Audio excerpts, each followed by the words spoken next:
ISF ত্যাগ করতে এবার আরাবুল ইসলাম দীর্ঘ বৈঠক করলেন তৃণমূল নেতা ঋতব্রত বন্দ্যোপাধ্যায়ের সঙ্গে। 1.5 ঘন্টারও বেশি সময় ধরে চলে দুজনের বৈঠক ঘিরে রাজনৈতিক মহলে শুরু হয়েছে জোর চর্চা। বৈঠক শেষে আরাবুল ইসলাম তার বক্তব্যে বৈঠকের বিষয়বস্তু নিয়ে মুখ খোলেন। অন্যদিকে আরাবুল ইসলামকে নিয়ে প্রতিক্রিয়া জানিয়েছেন ঋতব্রত বন্দ্যোপাধ্যায়ও।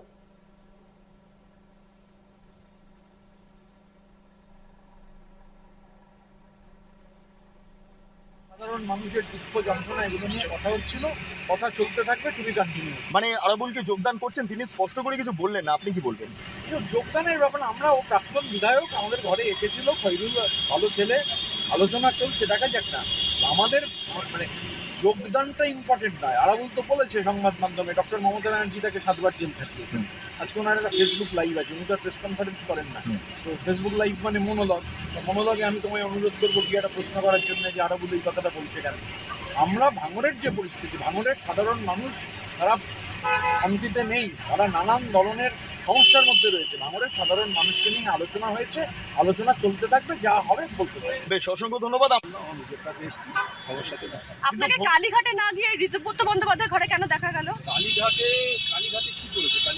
কালীঘাট তো আমার 7 বার জেল খাটিয়েছে, 7 বার ভদ্র মহিলা আমাকে জেল খাটিয়েছে।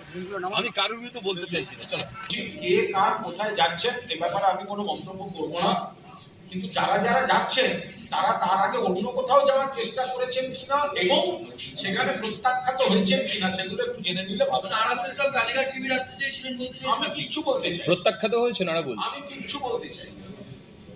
আমার বক্তব্য, অনেকেই তৃণমূলে আসতে চেয়েছেন বা যোগাযোগ রাখতে চেয়েছেন, অনেকে আবার কেউ যারা যারা দক্ষিণ 24 পরগনা বা একটু 24 পরগনার রাজনীতিতে আছেন, তারা অনেকে সুভাষিস চক্রবর্তীর সঙ্গেও দেখা করেছেন বা কোনো আত্মীয়কে পাঠিয়ে দেখা করেছেন, কিন্তু পরবর্তীকালে দল কোনো সিদ্ধান্ত তাদের সম্পর্কে নেয়নি, ফলে তারা অন্য কোথাও যাচ্ছেন। এরকম কিছু ঘটনা আছে।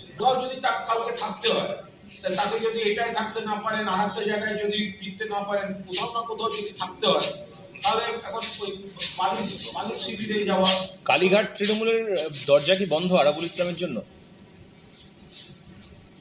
আমার মনে হয় এটা এইভাবে বলাটা ঠিক হবে। একটা সময় উনি আমাদের সঙ্গে ছিলেন, উনি দুম করে আইএসএফ এ চলে গেলেন।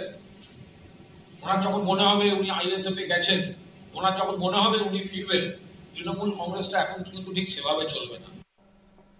অর্থাৎ আমরা শুনে নিলাম এই ঘটনার পর প্রতিক্রিয়া আসছে বিভিন্ন রাজনৈতিক মহল থেকে। আমরা বিস্তারিত জানবো। টেলিফোন লাইনে জুড়ে গিয়েছেন কলকাতা থেকে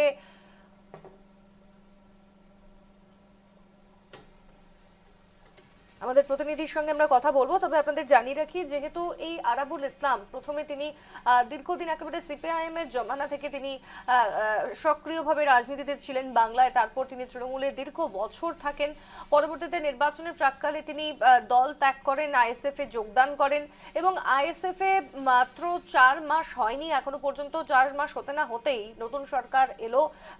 তারপরে কিন্তু আবারও আইএসএফ থেকে পদত্যাগ করেন আরাবুল ইসলাম এবং যেই খবর নিয়ে রাজনৈতিক তোলপাড় সৃষ্টি হয়েছিল যে তিনি আইএসএফ দল ত্যাগ করে এবার কোন দলে ফিরবেন।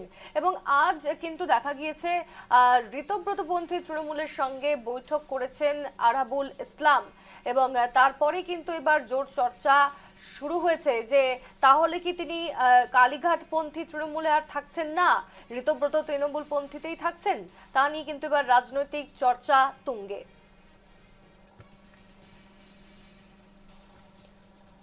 আমাদের সঙ্গে কলকাতা থেকে আমাদের বিশেষ সংবাদদাতা রণজয় মুখোপাধ্যায় এই মুহূর্তে যুক্ত হয়েছে টেলিফোন লাইনে। রণজয়, গুরুত্বপূর্ণ খবর আমরা আগেও দেখিয়েছিলাম, দর্শকদের জানিয়েছিলাম যে দীর্ঘ বছর তৃণমূল, তারপর আইএসএফ এ যোগদান, আইএসএফ দলও ত্যাগ করলেন তিনি এবং এবার দেখা গেল ঋতব্রতপন্থী তৃণমূলের সঙ্গে বৈঠক করতে আরাবুল ইসলামকে। তাহলে কি তিনি আর কালীঘাটপন্থী তৃণমূলে ফিরছেন না, কি জানাচ্ছ?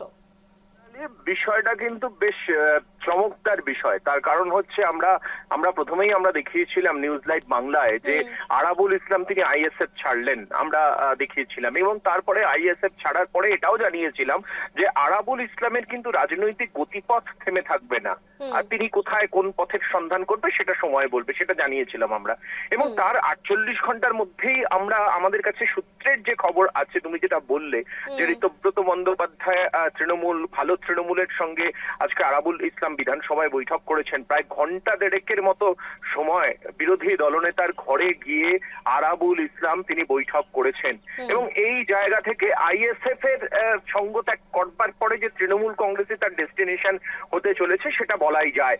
এই প্রসঙ্গে যেটা উল্লেখযোগ্য বিষয়, তাৎপর্যপূর্ণ, সেটা হচ্ছে যে ঋতব্রত বন্দ্যোপাধ্যায়ের সঙ্গে বৈঠকের আগে আরাবুল ইসলাম দক্ষিণ 24 পরগনার একাধিক তৃণমূল কংগ্রেসের নেতৃত্বের সঙ্গে, প্রসঙ্গত বলা ভালো কালীঘাট তৃণমূল কংগ্রেস নেতৃত্বের সঙ্গে যোগাযোগ করেছিলেন আরাবুল ইসলাম এবং সূত্রের খবর অনুযায়ী শুভাশিস চক্রবর্তী, মমতা বন্দ্যোপাধ্যায়ের অত্যন্ত আস্থাভাজন শুভাশিস চক্রবর্তী দক্ষিণ 24 পরগনার, তার সঙ্গেও আরাবুল ইসলাম যোগাযোগ করেছিলেন।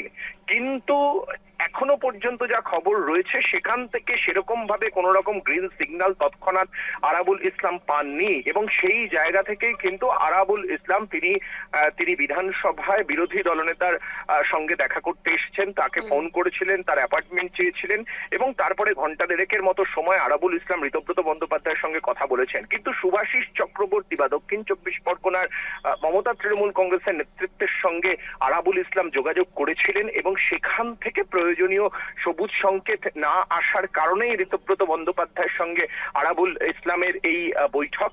সূত্রের খবর তেমনটাই। আগামী সময়ে আরাবুল ইসলাম কোন পথে যাবেন সেটা সময় বলবে। তবে ঋতব্রত বন্দ্যোপাধ্যায় তিনি নিজেও জানিয়েছেন, আমাদেরকে তিনি জানিয়েছেন যে এই বৈঠক যথেষ্ট ফলপ্রসূ হয়েছে এবং দরজা যে খোলা রয়েছে সেই বিষয়টা ঋতব্রত বন্দ্যোপাধ্যায় জানিয়েছেন। অন্যদিকে খুব তাৎপর্যপূর্ণভাবে তৃণমূল কংগ্রেসের গুরুত্বপূর্ণ নেতা এবং মুখপাত্র কুণাল ঘোষ তিনি বলেছেন যে কালীঘাট তৃণমূলের দরজা বন্ধ নেই ঠিক কথা, কিন্তু অত সহজে যখন মনে করব এলাম চলে এলাম আবার চলে গেলাম, এভাবেই যে কালীঘাট তৃণমূল কংগ্রেসের দরজা এতটা সহজ অ্যাক্সেস এটা কিন্তু আর নেই। অত্যন্ত তাৎপর্যপূর্ণ মন্তব্য মমতা বন্দ্যোপাধ্যায় ঘনিষ্ঠ তৃণমূল কংগ্রেসের গুরুত্বপূর্ণ নেতা কুণাল ঘোষের। অর্থাৎ আরাবুল ইসলাম কোন দিকে থাকবেন, কোন দিকে যাবেন সেটা অবশ্যই তার ভবিষ্যৎ নির্ভর করবে। তবে তৃণমূল কংগ্রেসের মধ্যেই তিনি থাকবেন, ভালো তৃণমূল ঋতব্রত বন্দ্যোপাধ্যায়ের সঙ্গে না কালীঘাট তৃণমূল মমতা বন্দ্যোপাধ্যায় এই প্রসঙ্গে কোন রকম সিদ্ধান্ত নেবেন কিনা সম্পূর্ণ বিষয়টাই কুণাল ঘোষ আগে জানিয়ে দিয়েছেন, মমতা বন্দ্যোপাধ্যায়ের ইচ্ছাধীন। তবে আরাবুল ইসলাম আজকে ঋতব্রত বন্দ্যোপাধ্যায়ের সঙ্গে বৈঠক যথেষ্ট সদর্থক হয়েছে বলেই সূত্রের খবর। এমনকি মমতা বন্দ্যোপাধ্যায় যখন মুখ্যমন্ত্রী ছিলেন 7বার তাকে গ্রেপ্তার হতে হয়েছিল বলে আরাবুল ইসলাম তিনি জানিয়েছেন। তো সেই ক্ষেত্রে এখনো পর্যন্ত কিন্তু 90% সম্ভাবনা আরাবুল ইসলামের ঋতব্রত বন্দ্যোপাধ্যায় অর্থাৎ ভালো তৃণমূলের সঙ্গেই যোগসাজশ করা এবং তার আগামী সময়ের রাজনৈতিক পথ হতে চলেছে এদিকেই। বেশ, এখনো পর্যন্ত তেমনটাই খবর। একদম। ধন্যবাদ তোমায় রণজয়।